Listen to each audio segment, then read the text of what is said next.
Prepričavam roman Djevojčica iz Afganistana. Moj kratak sadržaj stane u nekih 20 minuta. A na kraju svega je zaključak s temom i idejom.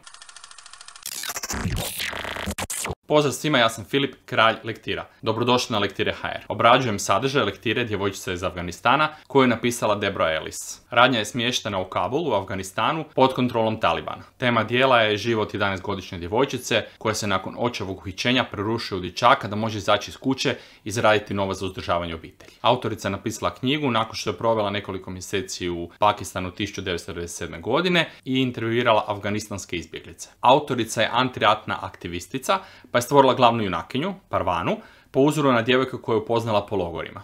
Kao i u dijelima Dnevnik Ane Frank i Sad ako hoće živjeti, glavni lik je hrabra djevojčica koja nastoji preživjeti u nesretnim okolnostima rata u kojima se našla. Sve ćete saznati iz sadržaja, pa prije same ideje i poruke u zaključku krenemo na kratak sadržaj. Ali prije toga se subscribe-te i lajkajte za više ovakvih videa. Kratak sadržaj. Tijelo počinje scenom na tržnici u Kabulu u Afganistanu. Parvana, djevojčica od 11 godina, je glavni lik romana, šapuće u svoju maramu od čadora koja pokriva veći dio lica. Njezin otac čita svojoj mušteriji, a Parvana čita istovremeno. Ona ne izgovara te riječi dovoljno glasno da bi se čula, jer Parvana uopće zapravo ne smije biti vani. Sad malo povijesti. Talibanska milicija preuzela je kontrolu nad većim dijelom Afganistana početkom 1995. a 1996. zauzeli su glavni grad Kabul. Talibani su fundamentalistički muslimanski pokret. Čim su uspostavili radikalnu islamsku državu, naredili su da sve djevojke i žene ostanu kod kuće. To znači da Parvana i njezina starija sestra Norija ne mogu ići u školu, a njihova majka mora prestati raditi kao novinarka. Posljednjih godinu dana Parvana i njezina braća i sestre su zatvoreni u jednoj sobi. Parvana izlazi samo da pomogne ocu hodati do tržnice. On je izgubio donji dio noge kada je škola u kojoj je predavao bombardirana. Parvana svakodnevno sjedi na deki na tržnici u tišini iza oca i pokušava izgledati mala. Nada se da je Talibani neće primijetiti i odvesti njenog oca na ispitivanje jer je djevojčica vani. Većina ljudi u Afganistanu ne zna čitati ni pisati. Parvana i njena sestra znaju jer su im roditelji sveučilišno obrazovani i vjeruju da bi se svi trebali obrazovati, čak i djevojčice. Jednog dana Parvana sjedi s ocem na tržnici kad odjednom ugleda dječake kako trče po tržnici i prodaju čaj. Ona pomisli da bi i ona to mogla raditi, ali radije bi išla u školu. Ali kad su Talibani prvi put preuzeli zemlju i zatvorili škole, Parvana je bila sretna jer je to značilo da neće morati pisati ispit iz aritmetike. Parvanina obitelj potječe iz ugledne obitelji i nekad su njeni roditelji imali visoke plaće, bili su dobrostojeći. Ali je njihova kuća bombardirana pa su se preselili. A sa svakim bombardiranjem su bili sve siromašniji i siromašniji i morali su se seliti u sve manja i manja mjesta. Kabul je prije bio prekrasan grad, ali sada su cijeli dijelovi pretvoreni u ruševine. U zemlji rat traje više od 20 godina. Parvana i njen otac pakiraju stvari koje su pokušavali taj dan prodati na tržnici i kreću kući. Parvanin otac je prije imao umjetnu nogu, ali mu je neko ponudio da je kupi, a njima je trebao novac pa ju je prodao. Parvana na povratku kući gleda žene u burkama i pita oca kako vide gdje idu, a on joj govori da često padaju. Norija i Parvanina majka čiste kuću, a Parvanu šalju po vodu. Nekoliko puta obilazi ulicu i razmišlja kako je ona jedini član obitelji koji može napuniti vodu, jer njezina majka i starija sestra moraju nositi burke u javnosti. Parvana se vraća kući i razmišlja kako bi se voljela sprijateljiti s nekim svojih godina. Ali s obzirom da Talibani potiču susjede da špioniraju jedni druge, obitelj se ipak drži za sebe. Dok traži stvari za prodaju, Parvanina majka sprema Hosejnovu odjeću. Hosein je Parvanin brat koji je poginuo 14 godina. Nagazio je na minu. Njeni roditelji nikad ne pričaju o njemu. Obitelj zatim večera u afganistanskom stilu, sjede oko krpe raširene na podu. Otac priča o Malali, mladoj djevojci koja je, kad su se Afganistanci borili protiv Britanaca 1880. skinula svoj veo, mahala njime poput zastave i motivirala afganistanske trupe da poraze Britance. Kaže da su žene naslijedile njenu hrabrost i da je Afganistan uvijek bio dom najhrabrijih žena. Norija pita kako mogu biti hrabre kada im nije dopušteno napustiti dom. Odjednom 4 talibanska vojnika upadaju kroz vrata. Norija se uplaši jer vojnici ponekad odvode mlade žene. Pretražuju stan i zgrabe Parvaninog oca. Tuku i njega i Parvaninu majku, a 2 vojnika odvlače oca. Druga dvojica trgaju madrace i pretražuju ormare. Parvana se brine da će pronaći očev skriveni odjeljak pun engleskih knjiga. Da im skrene pažnju, baca se na vojnike, a oni ju tuku palicama sve dok ne odu. Sljedeće poglavlje počinje s opisom obitelji kako mirno posprema svoj jednosobni stan i sprema se na spavanje. Kao da ništa nije ni bilo. Rasprostiru deke po podu i odlaze spavati, ali Parvana ne može zaspati. Nedostaje očevo hrkanje. Pita se kako mu je u zatvoru. Ujutro, tijekom doručka, Parvana i njena majka odluče pješačiti do zatvora i osloboditi oca. Očevim rukopisom Norija je napisala poruku u kojoj otac dopušta Parvaninoj majci i svojoj ženi da izađe van bez njega. Pitaju se hoće li to biti dovoljno za zaštitu od Talibana jer mnogi Talibani ne znaju ni čitati. Parvana pomaže majci niz stepenice jer ima burku koja otežava kretanje tim razrušenim i uništenim stepenicama. Spuštaju se na ulicu i majka počinje pokazivati ljudima sliku svojeg muža. Iako su fotografije ilegalni, svako ih može prijaviti da ih imaju. No ljudi samo odmahuju glavom. Dolaze u zatvor, majka pokazuje fotografiju čuvarima i traži da puste njenog muža. Jedan vojnik trga fotografiju na komadiće, a drugi udara Parvaninu majku palicom.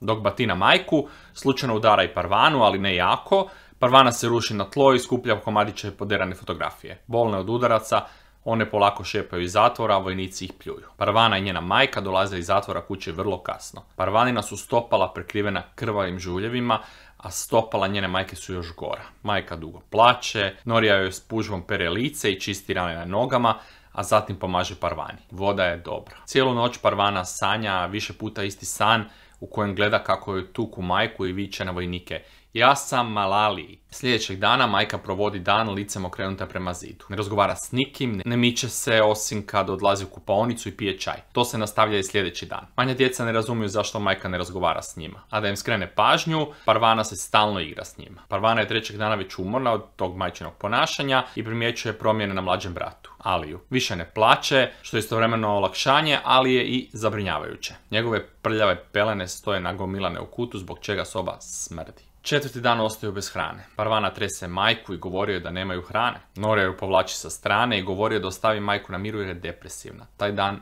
niko ne jede. Sljedećeg dana Norija govori Parvani da izađe pronaći hranu. Parvana uzima novac i izlazi, odlazi na tržnicu i razmišlja koliko je čudno biti vani bez oca. Žene ne smiju ulaziti u trgovine, a trgovce tuku ako poslužuju i prodaju ženama. Parvana ne zna hoće li je smatrati ženom. Kupuje nan, odnosno kruh, u pekari. Talibanski vojnik ispituje Parvanu i udaraju svojim štapom. Ona viče na njega, a on se premlaši i odmah prestane. Istrči s tržnice i naleti na ženu koja nosi dijete. Glas iza burke joj je poznat, to je gospođa Vira. Parvana je uzrujana i objašnjava da bježi od Talibana, a gospođa Vira ju mirno prati kući. Norija je uzrujana što je Parvana kupila samo kruh bez riže i čaja, kao da joj je bilo lako. Gospođa Vira ulazi u stan i skida burku, govori joj da ne bude tako stroga prema Parvani. Gospođa Vira je visoka.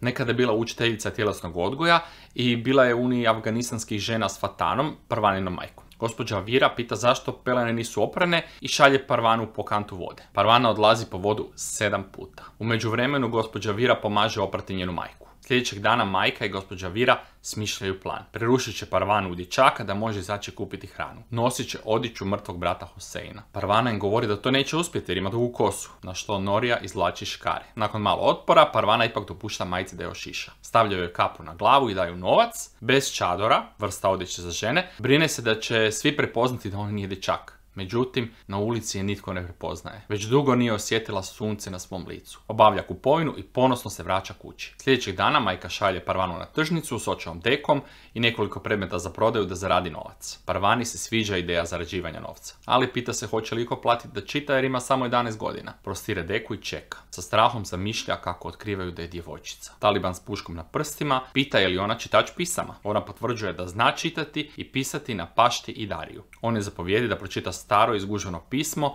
koje mu je uputila žena. Parvana čita pismo, a čovjeku kapne suza iz oka i sprema ga u džep. Kaže joj da mu je žena mrtva, ali da je želio znati što piše u pismu. Ona nudi da napiše odgovor, ali on odmahuje glavom, daje joj nešto novaca i odlazi. Njena jedina druga mušterija je muškarac koji želi kupiti njen šalvar kamiz, odjevni predmet, cijenka se s njim i pokazuje delikatni vez. Osjećaj trpanja novca u džep pomaže da ne osjeća gotovo nikakvo žaljenje. Sprema se za odlazak kući i bolno razmišlja o ocu. Tračak pokreta joj privlači pogled, kao da dolazi iza zamračenog prozora. Ali zaključuje da umišlja stvari i da je to nemoguće. Odlazi kući s punim džepom novaca. Gospođa Vira se uskoro seli s njima, ona i majka pokreću časopis. Nakon što se gospođa Vira useli, Marijam želi pratiti Parvanu do slavine za vodu. Nije bila vani više od godinu dana. Majka dopušta Marijam da ide s njom. Plastične sandale više nisu dobre, mišići su joj slabi, to znači da Parvana mora pomoći po stepenicama. Marijam misli da je to samo taj jedan jedini put da će izaći, ali nakon što je Parvana kupuje nove sandale, svaki dan ide s s njom po vodu. Postupno Marijam ojača. Parvana voli kad njena majka ide s njom na tržnicu. Tada ima samo za sebe. Parvani i dalje nedostaje otac, ali se već navikla da ga nema. Jednog dana na tržnici ga ugleda i potrči mu u zagrljaj. Ali to nije on. Stranac ju pita ko je ona. Jednog poslijepodneva pronalazi mali kvadrat iz vezanog platna na svojoj deki na tržnici. Mali zamračeni prozor preko puta nje je otvoren. Parvana ugleda na smiješano žensko lice, ali prozor se ubrzo zatvara. I evo nas na pola puta, vrijeme je za vodu. Dok ja pijem vodu, vi nabacite jedan like i subscribe,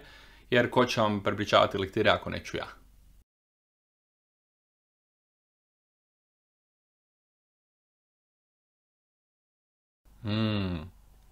Fina voda.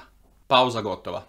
Ajmo dalje. Nekoliko dana kasnije na tržnici nekoliko dječaka protrči ispred nje. Jedan se spotakne. Parvana mu pomaže ustati i shvati da je to Šazija, djevojčica iz njenog razreda. Parvana šaptom izgovara Šazijino ime, ali ona joj kaže da ju zove Šafik. Šazi radi isto što i Parvana. Zarađuje za svoju obitelj. Otac joj je umro, a brat otišao u Iran pronaći posao. Razgovor postaje neugodan, pa umjesto toga razgovaraju o poslu. Šazija želi prodavati stvari na pladnju kako bi bolje zaradila. Za vrijeme večere gospođa Vira kaže da želi posjetiti Šazijinu majku i dobiti njenu priču za časopis. Parvana pita kako će ju objaviti. Ona kaže da će prošvercati priče u Pakistan, tiskati ih i prošvercati natrag. Kako dani prolaze, Šazija i Parvana se nastavljaju sastajati na tržnici. Jednog dana Šazija priča kako zaraditi puno novaca, ali upozorava Parvanu da je se možda neće svidjeti. Kad joj ispriča, Parvana se šokira kad čuje o čemu je riječ.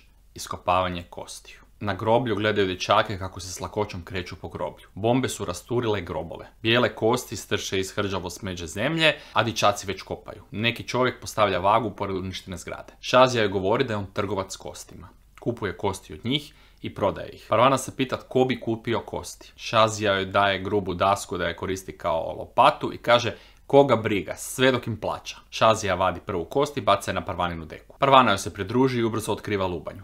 Pričaju kako se lubanja kesi. Šazija govori da će to biti njihova maskota. Prva hrpa kostiju donosi im više novaca nego što je Parvana očekivala. Dobija novaca koliko zaradi u 3 dana na tržnici. Šazija i Parvana nastavljaju kopati. U jednom trenutku sunce se probija kroz oblake, obasjava bijele kosti i znojne radnike. Parvana si govori da mora zapamtiti ovaj dan. Niko joj neće vjerovati, ali mora kopati kosti kako bi njena obitelj jela. Kreću kući, a Parvana se zaustavlja na slavini kako bi isprala prljavštinu. Gura glavu pod slavinu i poželi da voda može isprati sliku lubanja koje se kese. Marijam primjećuje da je Parvana sva mokra, pa traži majku da joj kaže gdje je bila. Parvana gleda u zid i priznaje da je iskopavala grobove. Majka se šokira, ali gospođa Vira govori da se životinjske kosti koriste za razne stvari. Hranu za piliće, ulje, sapun, gumbe. Oni pretpostavljaju da je Parvana iskopavala životinjske kosti. Parvana im pokazuje sav novac koji je zaradila, a majka joj govori da se sutra vrati čitanju pisama. Parvana govori da želi kupiti pladen, da može biti mobilna i prodavati stvari, ali majka ne odobrava njenu ideju. Norija staje na njenu stranu i kaže da bi Parvana trebala nastaviti kopati kosti jer obitelj treba više novaca. Gospođa Vira kaže da neobična vremena zahtijevaju od običnih ljudi da čine neobične stvari. Majka na kraju popušta. Inzistira da Parvana ispriča sve što se događa kako bi to dokumentirala u svom časopisu. Od tada Parvana odlazi iskapati kosti. Prošlo su 2 tjedna. Ona i Šazija mogu si priuštiti pladnjeve koje mogu nositi na ramenima. Prodaju cigarete, žvakaće gume i šibice. Sretne su što su se napokon maknule s groblja. Na starom mjestu na tržnici žena s prozora baca crveno zrno, a Parvana ga mota po prstima i čudi se ženi. Nakon jutra na tržnici Šazija i Parvana se sastaju kako bi lutale Kabulom sa svojim pladnjevima. Ne zarađuju baš kao na groblju, ali ipak više nego čitanjem pisama. Jednog petka poslijepodne djevojčice prate masu na stadion. Uvlače se pored talibanskih vojnika na ulazu, misle da je riječ o nogometnoj utakmici na kojoj mogu zaraditi puno novaca. Međutim, na stadionu niko ne navija i muškarci nisu sretni. Jednog čovjeka dovedu, odvežu, nagnu na stol, a vojnik mu mačem reže ruku. Krv curi na sve strane. Šazija vrišti. Vojnici govore da su ti ljudi lopovi, zato im sjeku ruke. Nakon što to vidi, Parvana ostaje kuće nekoliko dana. Majka i gospođa Vira su čule za događaj na stadionu koji se održava svakog petka. Parvana se pita hoće li njen otac tamo završiti. Vraća se na tržnicu i Šazija joj govori da joj nedostajala. Priznaje da štedi novac jer ima plan otputovati brodom u Francusku. Parvana samo želi normalan, dosadan život. Šazija joj pita želi li ići s njom, ali Parvana kaže da ne može zamisliti napusti svoju obitelj. Parvana joj otkriva vlastitu tajnu. Darove koje nepoznata žena baca kroz prozor. Šale se da je žena princeza koju moraju spasiti. Gospođa Vira i Parvanina majka pokreću tajnu školu kroz svoju žensku grupu.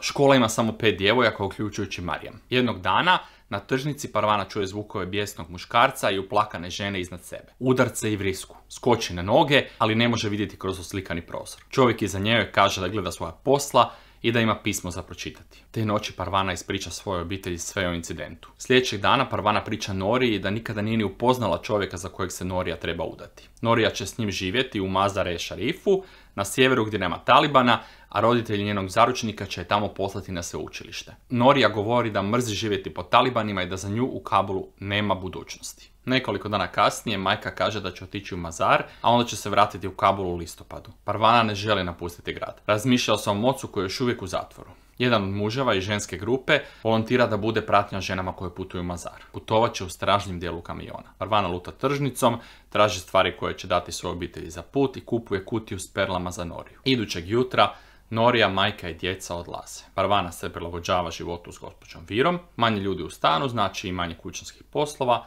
ali Parvani ipak nedostaje njena obitelj. Krajem kolovoza dolazi jaka kišna oluja, Parvana čeka u bombardiranoj zgradi da prođe, a u međuvremenu zaspi. Budi je plać žene. Previše je mračno da vidi gdje žena sjedi. Parvana pali jednu od svojih šibica s pladnja i traži ženu u mraku. Žena ne želi govoriti, pa joj Parvana govori svoje ime i pretvara se da je dječak da stekne njeno povjerenje. Pali još jednu šibicu i vidi ženino lice. Nema burku. Parvana joj govori da će joj posuditi burku gospođe Vire. Prije nego uspije otići, preplašena žena ju zgrabi za ruku i ne pušta. Parvana smišlja novi plan. Mogu pričekati dok se potpuno ne smrači i onda zajedno otići. Žena pristaje i one čekaju noć. Kada dolazi vrijeme za odlazak, Parvana pokušava ostati hrabra za ženu. Mrmlja sebi u bradu da je ona Malali koja vodi trupe kroz neprijateljski teritorij. Hodaju što tiše mogu i skrivaju se. Kad stignu do Parvanine ulice, trče prema zgradi. Gospođa Vira grli Parvanu i ženu. Sljedeći dan nakon večere žena konačno progovori. Zove se Homa, a pobjegla je iz Mazara taman nakon što su ga Talibani zauzeli. Parvana kaže da to ne može biti istina